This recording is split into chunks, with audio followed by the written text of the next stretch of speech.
We're going to look at Donne's poem, The Canonization, next. I was just looking at my notes here, and so the rather witty comment. I'm looking at my notes from when I was an undergrad, and my professor at the time, E.J. Devereaux, said, Donne writes to women as a man and to God as a woman. And I think that's accurate. So I talked about narrative perspective, who's the speaker, etc. I don't think the speaker is ever Donne, strictly speaking, although Donne obviously will, since he's the poet behind all of the voices, but he takes a male perspective and a female perspective when he's speaking to women, as he did in The Flea and in The Sun Rising. He's speaking as a man who's probably a bit of a rake even. You know, you don't get a very good sense of Donne as a man based on his early poetry. And his biographer, Sir Isaac Walton and friend, on the question of when Donne wrote these poems to women and when he wrote the later poems, the holy sonnets to God, he wouldn't answer the question. And I don't know why he wouldn't answer the question, but he gave no light on that. So it's unclear when these were actually written. Is the more courtly love style where he's a rakish character addressing himself to women as a very carnal, courtly love type figure that's very highly sexualized and so forth. Is that Donne when he was a young man, and then when he got older, he came to Christian convictions and stopped speaking of women in such a fashion and started thinking about? It's unclear. We just simply don't know.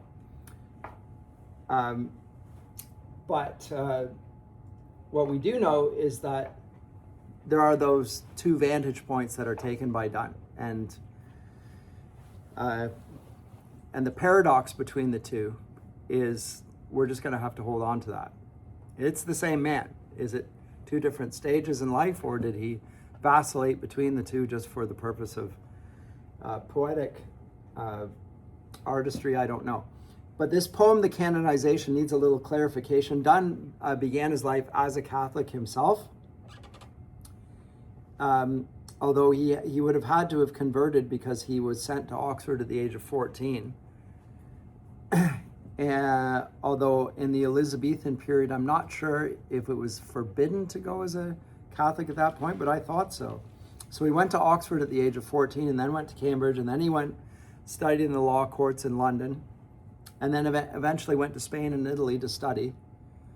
So did the grand tour, the continental tour. Would have studied Aristotle and Aquinas, and he studied Cardinal Bellarmine, a Catholic thinker of the 17th century. And he, at a certain point in his life, officially became an Anglican.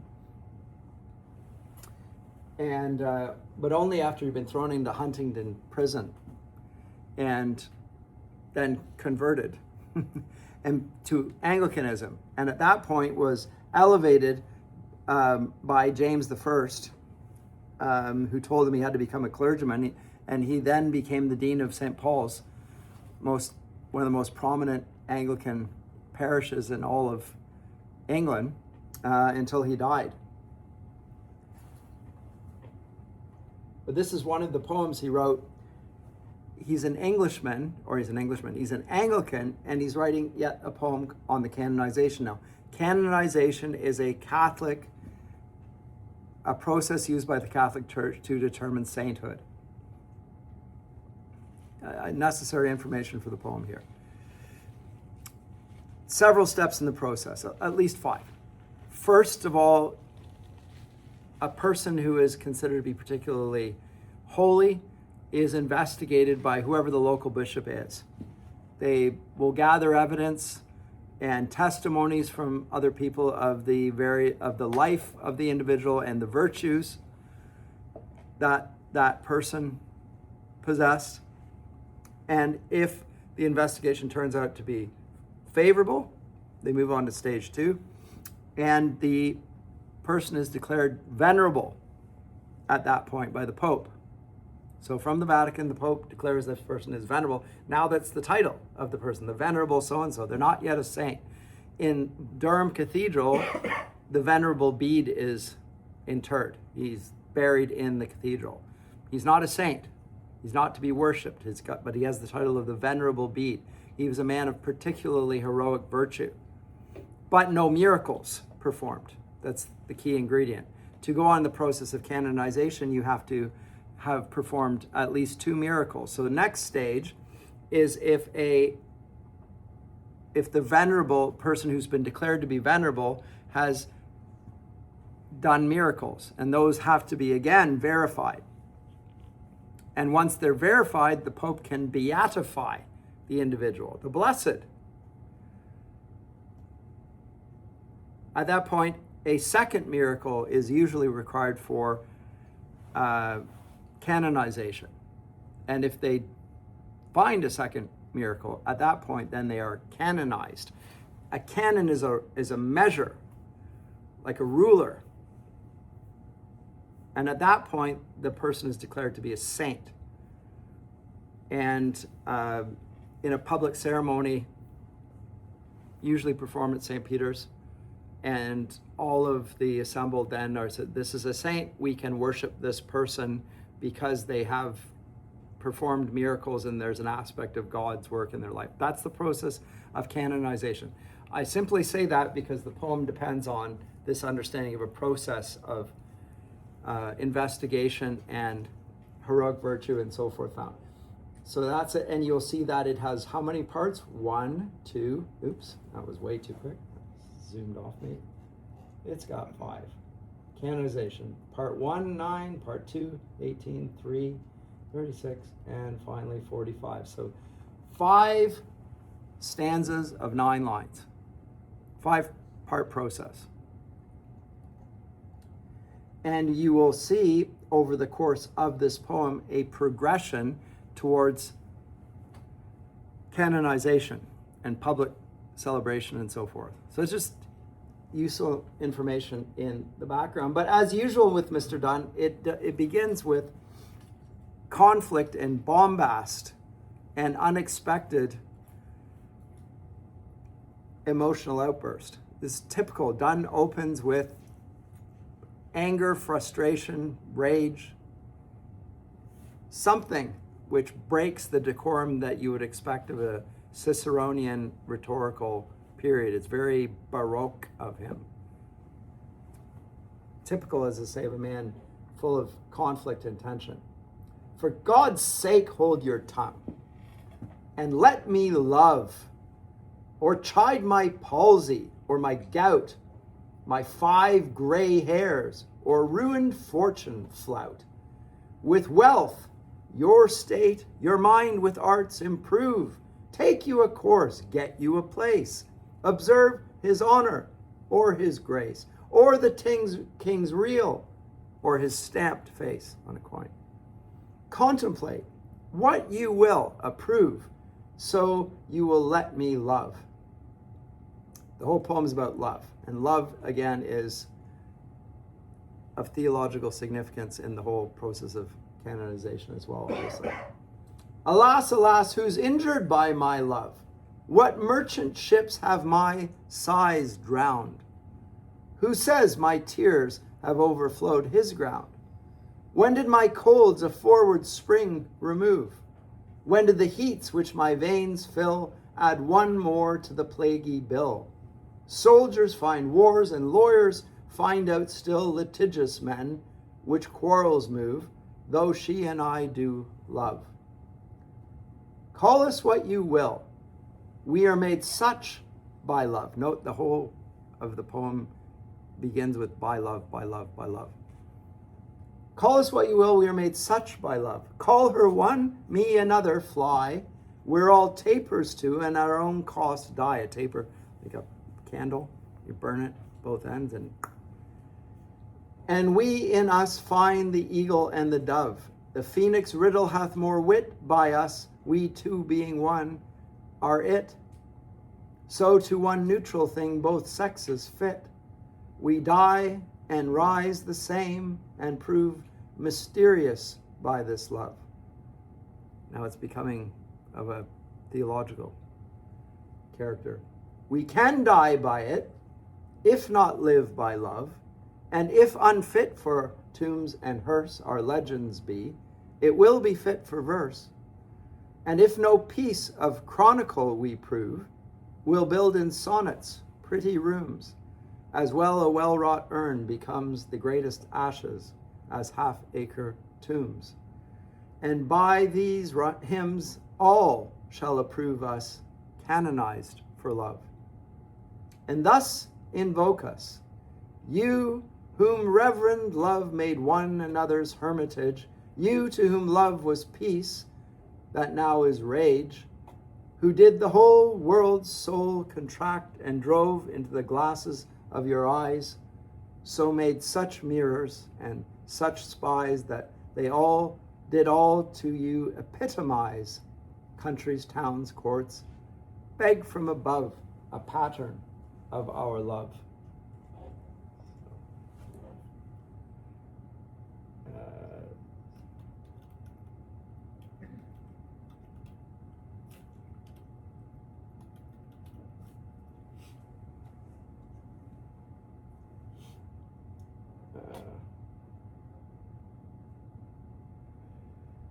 I don't want lens making, I want before this, history of objects.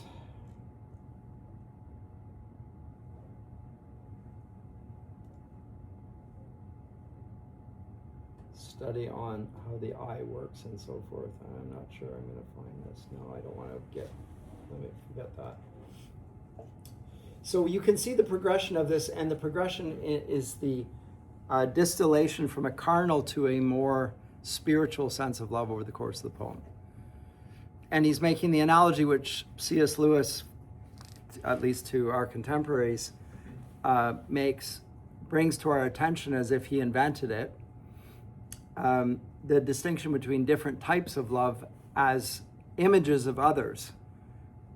And each image contains something of the other, but at the same time, the theological one, the agape love, which is the highest form, also informs all of the lower ones. So there's a paradox and tension even there. And when I taught C.S. Lewis's, that course on C.S. Lewis and the book, The Four Loves, I was at pains to argue that the three lower loves, the storge love, the familial love, and the friendship love, which we call philia, and the erotic love, which is called amor, or just erotic love, these are all based on merit, the perceived merit in the object. We love our dog because he's a lovable little pup. You know, he's so sweet, he's so kind, he comes and greets me. I love him because of that. It's part of my family. I love my favorite chair. I love to sit up with a cup of coffee or whatever. These are loves based on what we perceive to be good in the object itself. Likewise, our friends, there's something good in them which we prize. Likewise, the person we fall in love with, there's merit in the object. Agape love is the exact opposite. It's unmerited love. That's the definition of it. This is love, not that we love God, but that he loved us and sent his son as a propitiation for our sin. So although the one it's sort of like a hierarchy, it leads to a higher and higher form of love. The highest bears no comparison to the others other than the term love. And yet, if the highest form of love doesn't go down and influence all of the lower forms of love, they become distorted and become the opposite of what they're intended to be. So erotic love, which is supposed to ennoble the beloved, can end up being jealous and possessive, and you can lustful and rooted in all sorts of things because of the perversion of the human heart, the effect of original sin, etc. All the lower loves can be distorted, and thus it requires agape love to change and transform those in the same way the process of canonization is supposed to take place. So the individual here, but the way this poem begins, he talks really as a carnal man. For God's sake, hold your tongue and let me love. But let me love is, let me have my sexual desires and stop wasting your time, because this is love, don't you know? So you just talk in a very vulgar fashion.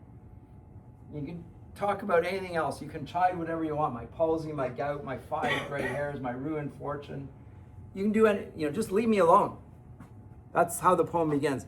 As the poem progresses, it becomes, it is transposed into a higher key and a different understanding. Yes? From, I guess, like a personal end of it, and like even pastoring and whatnot, I find, and just as a disclaimer, what I'm about to say, I'm not undermining Christ's action for us, but I find oftentimes Christians strictly focus on worshiping the Lord for what he has done, rather than simply for who he is, like his character, his attributes, his just nature, etc. And I think the problem that comes with, if you, like, obviously he should be praised for both reasons, but if you don't worship him for who he is, what happens then when you disagree with one of his decrees, let's say? And I think that's why when people get to say, like, Romans 9, they really struggle with this concept of Jacob I loved, Esau I hated. Why? Because I said so. Yeah. And I think it's because of this in the same way my children dislike the same. Yeah. Right? Why? Yeah. Yeah. and I think that's where that agape love, by necessity, has to be higher than at that moment, in terms of, like, yeah, you might not fully understand why he has done something, but does your love for him as God reign higher than your understanding of his actions? I think that's very helpful insofar as, it's not directly bearing on the poem, but it does relate to the point that the higher loves need to just be understood in accordance with the character of the being involved, and the explanation for the whys, you might not understand it, but what you can understand is the character of the one who is behind it. And that's what you're asked. That's partly why it's called faith. You're trusting, you're obeying in spite of the fact that it doesn't make any sense.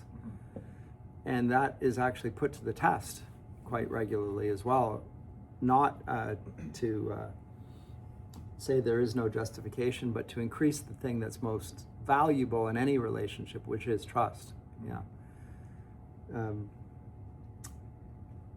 That's not how he begins this. There's no attempt to do that in this. So here it's just, quite frankly, his beginning, it's almost childish the way he addresses a supposed critic. Now, in the process of canonization, there will be a test of the unimpeachable virtue of the individuals, and it will include a devil's advocate who will be saying, okay, these people say this man was wonderful. I'm going to bring a devil's advocate in to say, but this person's bad character traits are this.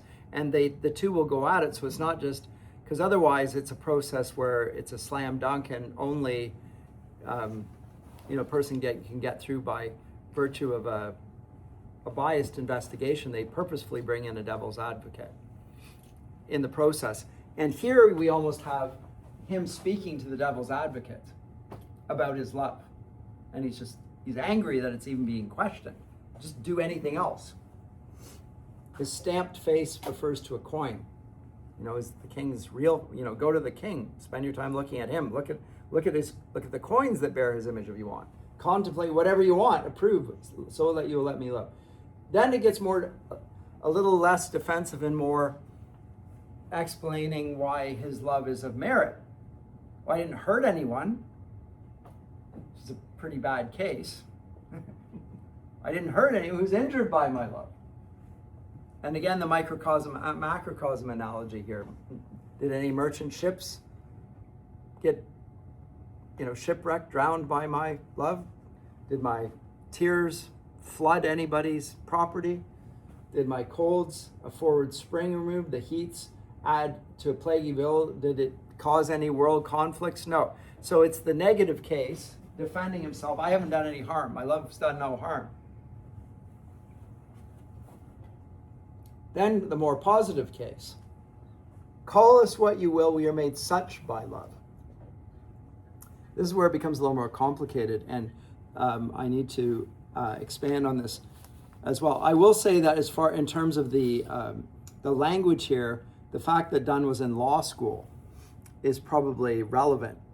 Law school in Donne's day was used something like a finishing school. People would go to university and do a degree, and if they were not going to become a theologian, they would often go into the law. And that would be another degree, and it would happen in England through something called the Inns of Court, where you would get your training. You didn't go to law school. You went through the Inns of Court, and it was a practical training in the law.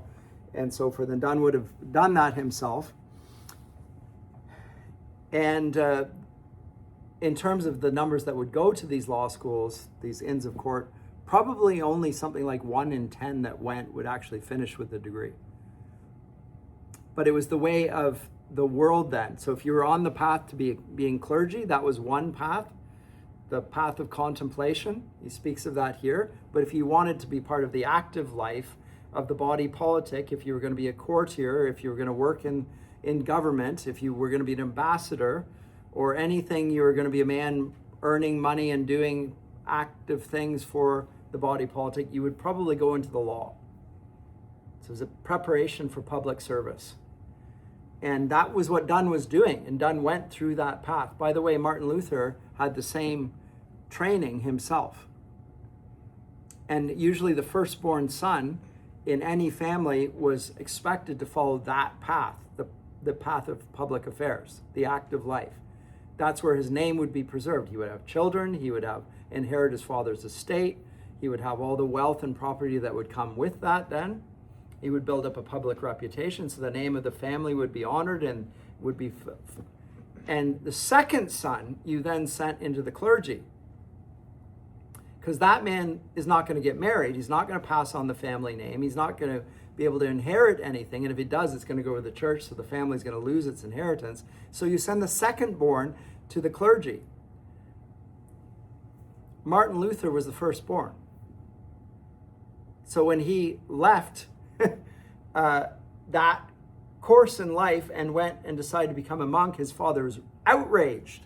Why was he outraged? Well, because his whole family inheritance is caught up in it. It's not just a disagreement between father and son. There's more to it than that. You have to understand. Right? So there is a value for Christianity there, but it's considered to be secondary in the medieval mind to worldly affairs. Here, question at the beginning is who's actually Donne addressing, and it's probably anybody who is criticizing him.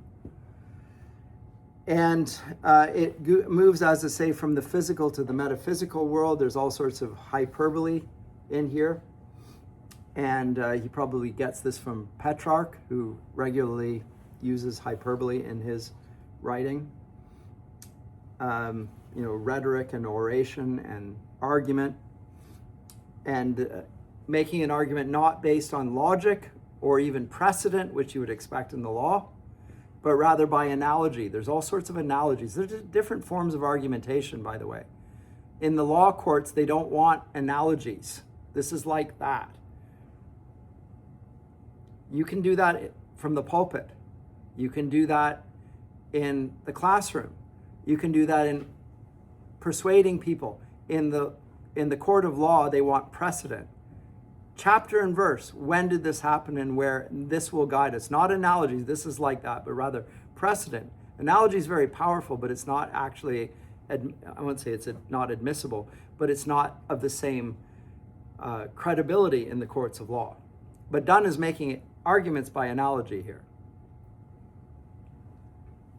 What's with the fly then? How come the comparison to two things, the flies and the tapers? What's with the flies? Well,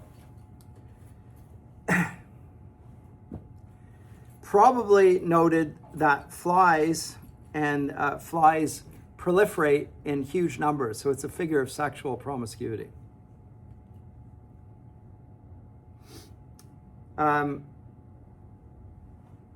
but also they tend to go towards flames like moths and die, and they're drawn to the light. So there's a tendency to the very thing that causes it to move also results in its self-destruction. So that's the analogy of the fly there. As far as the tapers, it's somewhat similar. They live and die at their own cost. If you light a candle, the candle burns down. If you light it at both ends, that much more so. The eagle and the dove, eagle is a masculine bird and the dove a feminine. And here they're being employed in a rather faulty form of logic. Flies have wings, birds have wings, therefore birds are flies. That's more or less it. I don't think it's, again, anything more than that. Maybe there's a better explanation for this, I don't know. Both the eagle and the dove have Christian symbolism. The eagle is the symbol of Saint John the Evangelist. The dove of the Holy Spirit are those associations. They don't really seem to fit here, because here we have rather lurid associations here. And within the merger of this, the phoenix. Now the phoenix is a type of bird that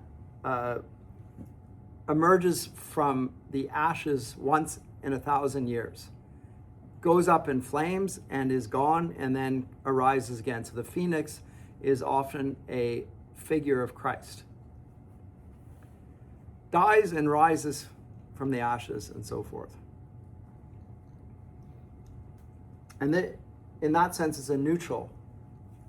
Unlike the eagle and the dove, the phoenix is more of a neutral and asexual metaphor. And so then there's a mystery in this. As for the legend,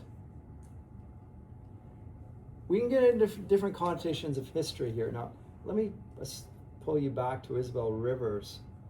And I'm not going to look at it here, but she has a 6, I think in 5 she talks about notions of history. And I would encourage you to look at this, because it's actually extremely interesting to consider that, because we live in the age where history is within the Whig idea of history, the grand march of the great man and of progress. But Renaissance views of history have different traditions that filter into them. And legend is one part of that. Legends we take to be things that are not literal. So it's a legend. It's a story that's told. But that's not what a legend actually is. A legend from the Latin is something that is to be read. And it might have added to it something that seems rather supernatural. But the legend of a story is partly something miraculous is appended to it. So with respect to this particular example of a canonization, this is the process by which an ordinary person who lived a life was declared a saint. And so they become then a figure of legend, which isn't to say that they never lived and the stories didn't happen, but rather something miraculous happened in this person's life. And so in that sense, it's a legend, but not in the sense that it's a story told of ancient that's not true, it's made up. That's the modern understanding of legend. That's not the understanding of legend that exists in the medieval period. But there are all sorts of views of history, and you should look at this, chapter 5 from Isabel Rivers on Renaissance views of history and different traditions of historiography that are employed in this period, because there are all sorts. So with Christian history, we find a radical alternation of perspective. Classical history is narrated from point of view of man as citizen of a secular state. Christian history from the point of view of God. The course of events is not directed by capricious fortune, but by beneficent providence. The pattern is linear. In ancient historiography, it's cyclical. It's fatalistic, it's capricious, it's subject to fortune. Things happen by accident. There's no design to it. You can't predict it. Here it's linear. God's promises are fulfilled. Events will not recur endlessly. History has a beginning, the creation, a central point, the incarnation, and an end, the last judgment. Time will give place to eternity. It's the task of the Christian historian to bring man's perspective, that of time, into harmony with God's, that of eternity. Hence, any history written on Christian principles will be of necessity universal, providential, apocalyptic, and periodized. So the importance of periodization then, understanding history in terms of eras. Remember, C.S. Lewis writes his essay De Descriptione Temporum on the writing on the periodization of times, of eras, in conjunction with this universal, progressive, apocalyptic, and even eschatological sense. So all of that in there are to be brought to bearing on this. So back to the poem, we can die by it. Remember, it has the sexual connotation, but also that sex leads to death. If not live by love, and if unfit for tombs and hearses, our legends be, the story of our saintly lives, it will be fit for verse. What sort of verse? Well, sonnets. In other words, courtly love poetry. Because Petrarch is the father of the sonnet. Francesco Petrarch, the first writer of sonnets, the Italian Renaissance. We'll build in sonnets pretty rooms, as well a well-wrought urn becomes. The greatest ashes as half-acre tombs, and by these hymns all shall prove us canonized by love. So now he's talking about love in very much of the modern sense of making a very carnal sexual love into some sort of thing of universal human significance. Like our Valentine's Day. Like shorn of theological, metaphysical. So if that sort of love is unfit for tombs and hearse and legend, it will be fit for the sonnet. So he never really goes to proper canonization, and thus invoke us. You whom reverend love, revering love. By the way, the word reverend in English just refers to somebody, something about somebody that they are revering. They are a pious person. Whom reverend love made one another's hermitage. You to whom love was peace that now is rage, who did the whole world's soul contract and drove into the glasses of your eyes, so made such mirrors and such spies that they did all to you epitomize countries, towns, courts. Beg from above a pattern of our love. So back to the macrocosmic and microcosmic analogy that we saw in the sun rising. So confining everything to the experience of love and sexuality. This is very much of a modern poem in that sense, and not very theological, although it's using the word canonization. This is maybe the most carnal of all of Donne's poetry.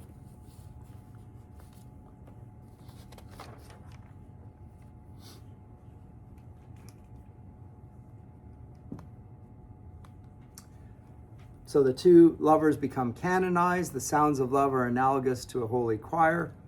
The conceit established between the great and the small, the macro and the microcosm, and love becomes the binding of opposites.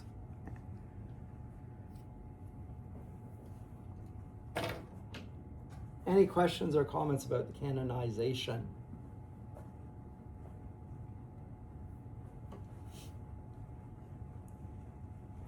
This is the sort of thing that in a secular university, they would love this poem. He's using Christian language, but he's not really talking about Christian things at all. It's the opposite. It's highly secularized. It's highly sexualized, but it's not, there's nothing more to it than that. Okay, well then let me go to something rather different than that. Valediction forbidding mourning. You know this one, you've probably had it with me. if you've had my classes. Can I go back with this? I cannot. So,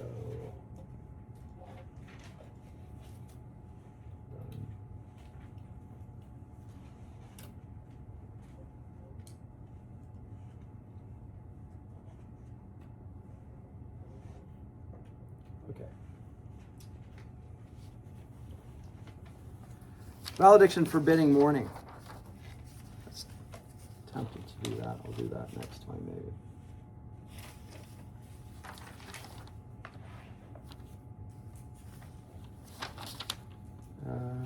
Get with that next time. A valediction is a farewell address. We don't use the term valediction anymore. We do use the word valedictorian, a representative of the class who gives the farewell address to the rest of the class, and is asked to say some words on behalf of the class to the class, usually with some wisdom for what lies ahead.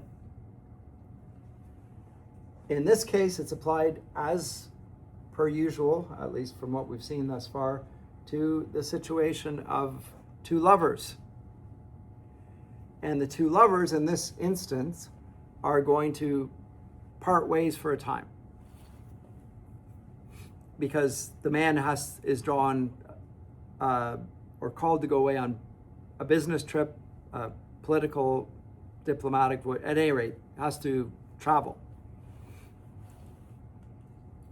And the departure is, sad. So that's the context here.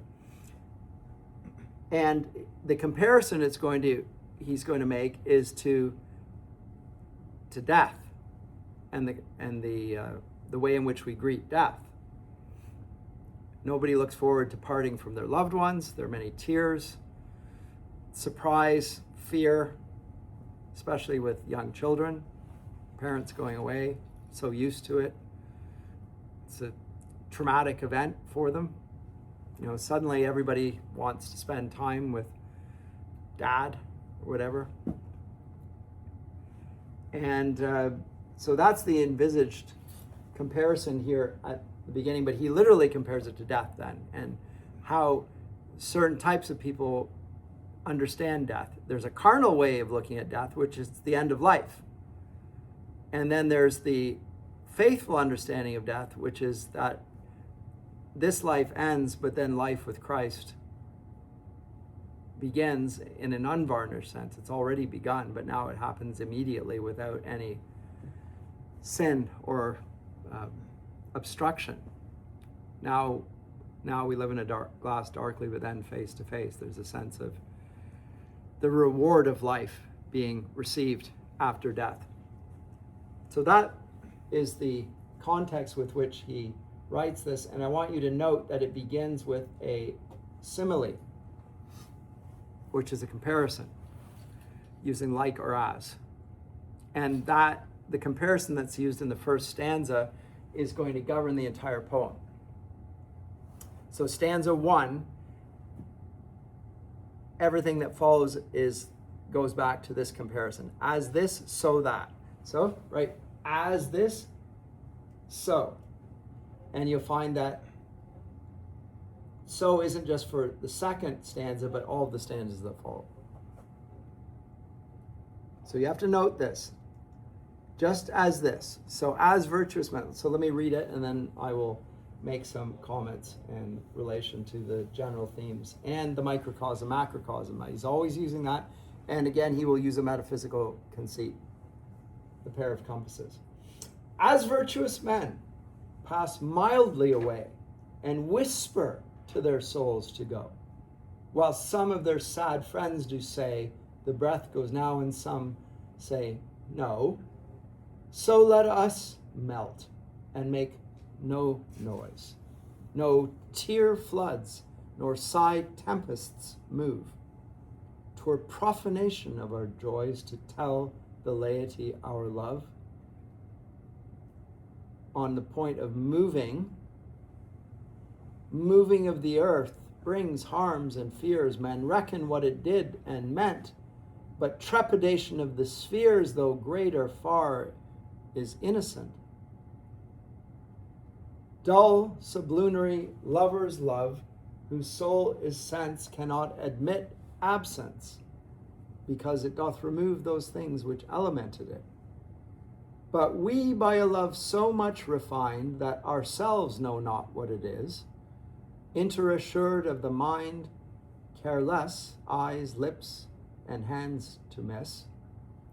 Our two souls, therefore, which are one, though I must go, endure not yet a breach, but an expansion like gold to airy thinness beat. If they be two, and not just one, they are two so as stiff twin compasses are two. Thy soul, the fixed foot, makes no show to move, but doth if the other do.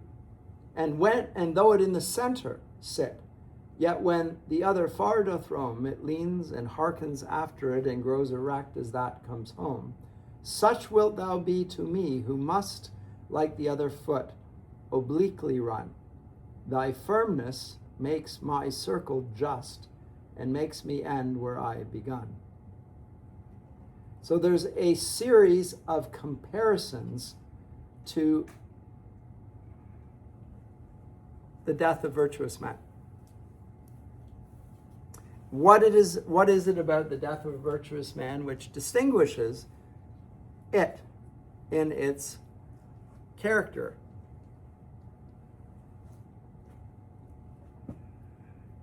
He does not go afraid, does not go with anxiety, goes with the conviction that something better is on the other side.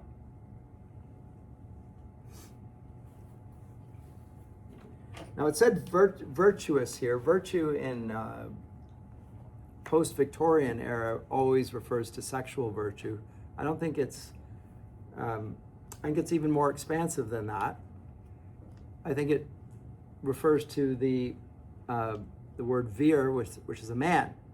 So virtuous men are manly men whose identity is in true humanity. In other words, men who are like Christ. Because the definition of vir, man, is Christ. So a virtuous man has all of the virtues of Christ. It's not just sexual purity, but it's all of the faith, the faithfulness, the trust.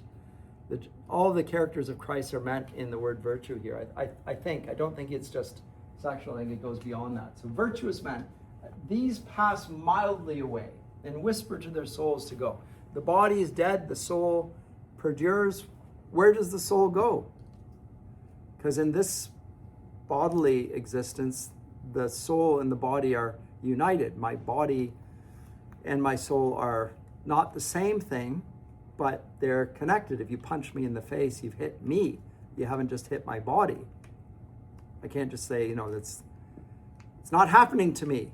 It's still happening to me. There's an element of me that even when I look at myself in the mirror and I think of myself inside of that being, or is this me that I'm looking at? I don't like the look of me, but there's that me that doesn't like the look of me. Like, do you ever think about the difference between the person who's looking and what you're looking at? That is you, and yet it's not wholly you. There's something in you that's not that person you're looking at. Do you know what I mean? I don't like that person I'm looking at, but that's me. That's what everyone sees. But do they really see me? You're aware that there's something more to you than what you're seeing.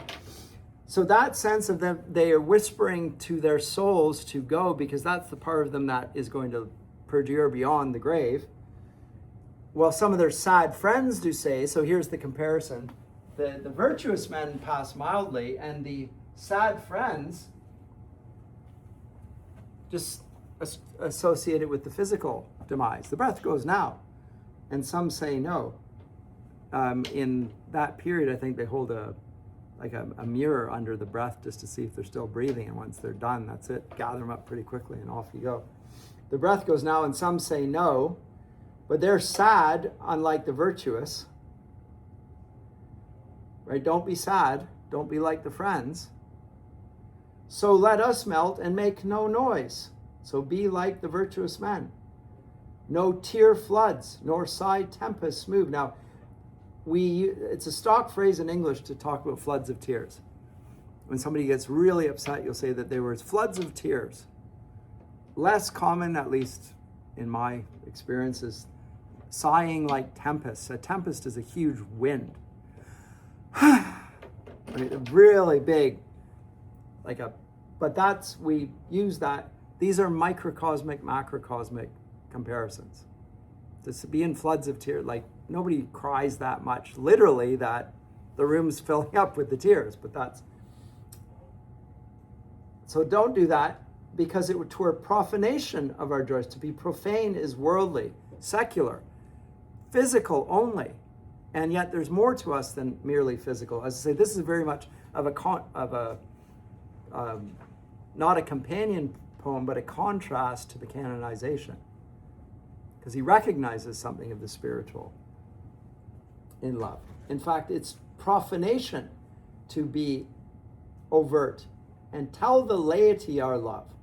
And then he moves on to the great cosmological gambit of the two cosmologies here. The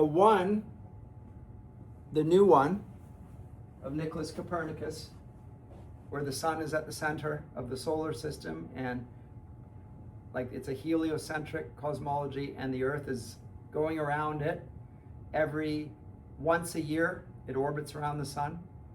Like it turns on a daily basis, but it orbits around the sun once a year. That's moving of the earth at extreme speed. Do you feel like the earth is moving? In terms of your senses? No, you think you're the still point in the universe. Everything around you is moving, but you're not moving, you're static. There's a great deal of security in thinking that you're the fixed point in the universe and things are happening around you, but there's stability here.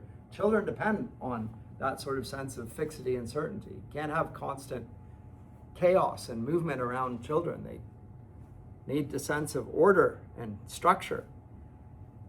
And this is extreme movement, about to leave her for a while. So that view of cosmology is an extreme motion at extreme speed. And as he says, that brings harms and fears, which he's reflected on already in the first anniversary in Anatomy of the World. He talked about that already, remember? New philosophy calls all in doubt. The element of fire is quite put out. You remember that last time?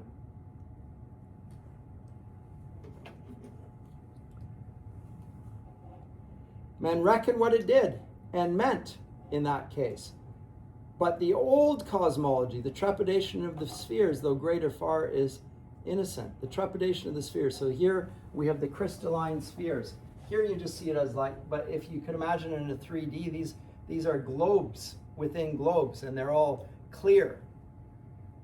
And there are models of this that I could probably find on the internet, in which it's not just that the one orbits in a 2D, but it's 3D all around that, and they are moving within it, and the vibration or oscillation between the spheres creates the heavenly music of the heavenly choirs that Boethius talks about as the musica mundanum,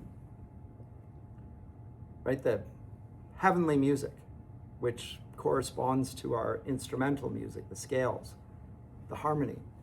We can't hear that because we are under the influence of the moon. Right? The moon is here, so everything that exists below the moon is subject, or actually everything that's below the sun is subject to change, inconstancy.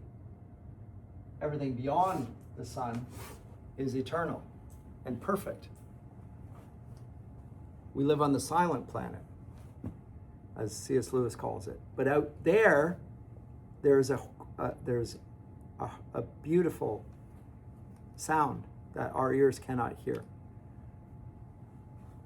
Not so on the earth. Oops, where am I? There.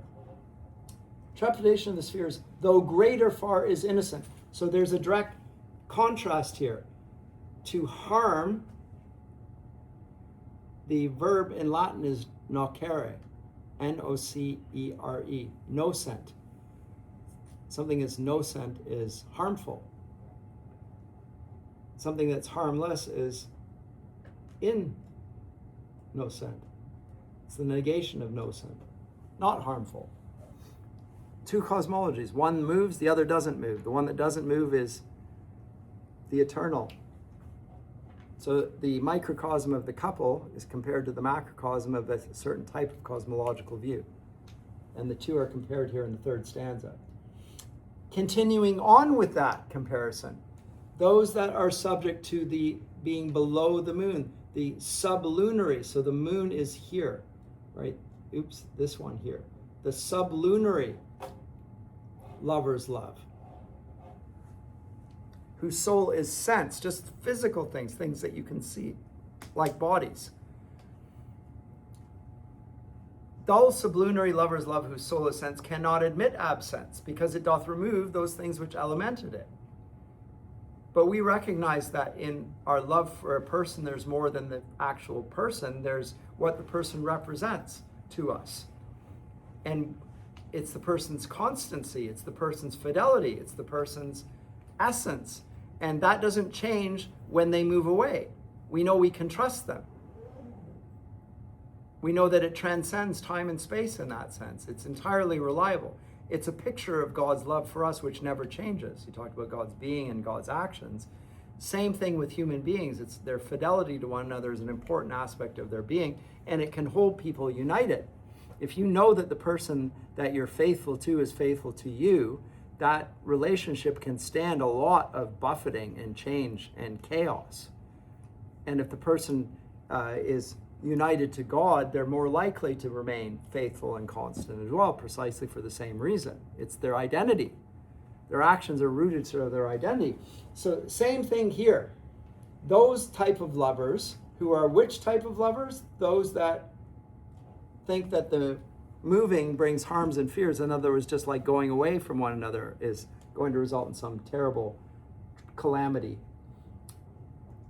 That's what those lovers are like. But we, by a love so much refined that ourselves know not what it is, empirically, interassured of the mind, care less, eyes, lips, and hands to miss.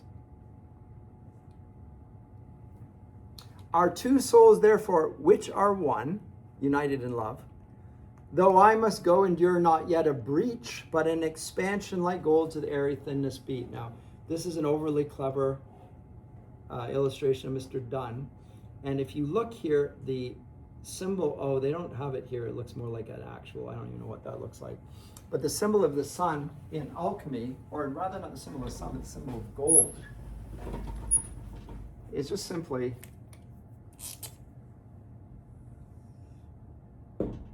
that's gold. Medieval alchemy, which happens to look a lot like this whole cosmology, right? But that's the symbol of the sun is a dot with a circle around it, and it's a symbol of gold. The gold looks like a sun. It shines like the sun. It's the image or the metal that's associated with the sun, and so forth. Worn by kings, standard of currency, measure of value, and so forth. And gold is malleable, and you can stretch it and it will hold together. So it's strong not in its hardness, but rather in its resilience and its ability to be stretched without breaking. There's different types of strength, you know. I'm told, and I've accepted it as true, but I'm not sure if it is true, but I think it is, that men's strength is more breakable and women's is more malleable, and they endure. That's why they live longer and so forth. I'm not sure if that's true or if that's just some other factor. But there are different types of strength. And enduring is different than, a physical conflict when you either conquer or are conquered. You're going to break. You're going to break someone or you're going to be broken. Men are more inclined towards that, the breaking type thing. It's a physical. They break things and they get broken. This is a different, and so this is more of a spiritual type of strength. It's an enduring suffering, long suffering. And that's what their love is like. It's one that is expanded and strengthened and lengthened, and it becomes a reflection of eternal love, the love of God, which spans space and time. And if they be two, because he says they're not two, but they're one. He says if they be two, let's just entertain that. They are two so as stiff twin compasses are two. So go back to this. If you have a pair of compasses with the, right? And one's you put a pencil in the one end, and this one's got a sharp point, and you stick the point there in the center. And then the other, you draw the circle, you just, as long as the sharp, you keep the fixed center there, and you draw it, it's a perfect circle. Now this is overly clever, because he's gone from the symbol of gold to the symbol of the images in his mind's eye, and they all connect. Overly clever on his part, but still typical. So if they be two, they are two, so as stiff twin compasses were two. Thy soul, the fixed foot, makes no show to move, but doth if the other do. And though it in the center sit, yet when the other far doth roam, it leans and hearkens after it, and grows erect as that comes home. Such wilt thou be to me, who must, like the other foot, obliquely run, go out away from you. But thy firmness, thy constancy, the lack of mutability, the lack of change, the lack of sadness and grief, makes my circle just and makes me end where I become. It's also a symbol of eternity. That's why rings are given, right? They symbolize, where does it begin, where does it end? We wear crowns as well as rings. There's symbolic significance in all of these things, not just ornaments. They symbolize something. Anyway, so this is a very different Donne. I mean, it's the contrast to the earlier, which is the real Donne. They both are. The man of contradictions. Anyway, I think I'll leave it for that, and we'll come back. We'll take a little break, and then we'll come back to a few more poems and